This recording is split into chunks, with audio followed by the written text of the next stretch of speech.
One day I was getting a haircut, and my girl Jess, who's one of my best friends, she's my stylist, and she had David come over, and she said, "Man, I want to look at this." And I was missing a big patch of hair in the back of my head. And then she started looking around, and I was missing several big patches in the back of my head.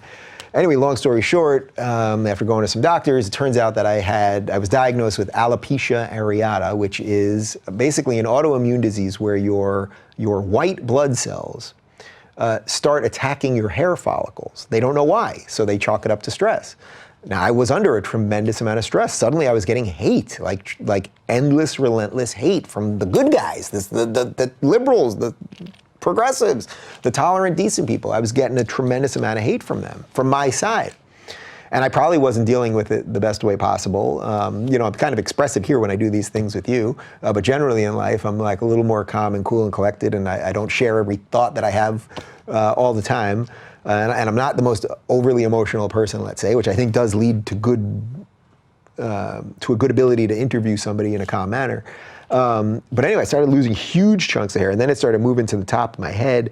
And then we tried steroid injections, cortisones, a whole bunch of stuff, and nothing was working. And then I ended up going on a really experimental treatment, which I talk about in the book, that basically causes, in effect, it's like putting poison ivy on your head. And the hope is that the white blood cells that are attacking your hair follicles, instead of attacking the follicles, will attack the reaction, and then your hair will grow back.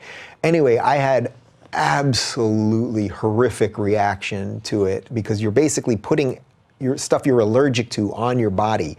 And at the height now, so now the show's blowing up, right? Like I'm on the way up. Like I'm at the beginning of my success, and you know, I'm being recognized, and I'm being invited places, and all this stuff. And things are really working. We're making a little money. Things are chugging along.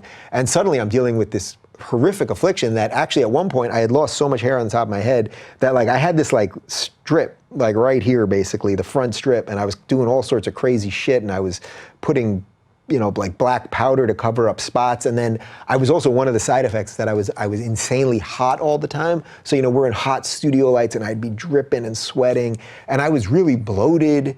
And like, I look back on videos, you can look at some of the videos that we did in the fall of, the fall of 2015 and in early 2016. And I look like a mess. Like, I do not look like myself. I look exhausted, and, you know, big bags under my eyes, and it was not good. It was terrible, actually. And I really thought about quitting at one point. And then I tell the story about, I was really thinking about it. I was like, I don't know that I can do this. Maybe we'll just do a radio show. Maybe I won't do anything anymore. And again, this is just as I'm like on the way up. Long story short, over the last couple of years, I've completely changed my diet, changed my workout thing. I mostly do paleo. I do something called PRP, which is platelet-rich plasma, which they take your blood out of yourself. They spin it in a centrifuge and inject it back into you. And I do that like once every 2 months or so. And I do have one or two tiny little spots, but this is all my hair. It's all real. But I do have one or two tiny little spots. And anyway, I mention all of this just to tell you that when you fight the mob, weird things happen. I've talked to some other people that have fought the mob, some public people, and they've told me some shit that they've had to deal with, or what it's done to their own personal relationships, or this and that. But I would say there is nothing to not be yourself, to not fight for what you believe in, is a far worse. It's a far worse sentence than losing a little hair or something like that.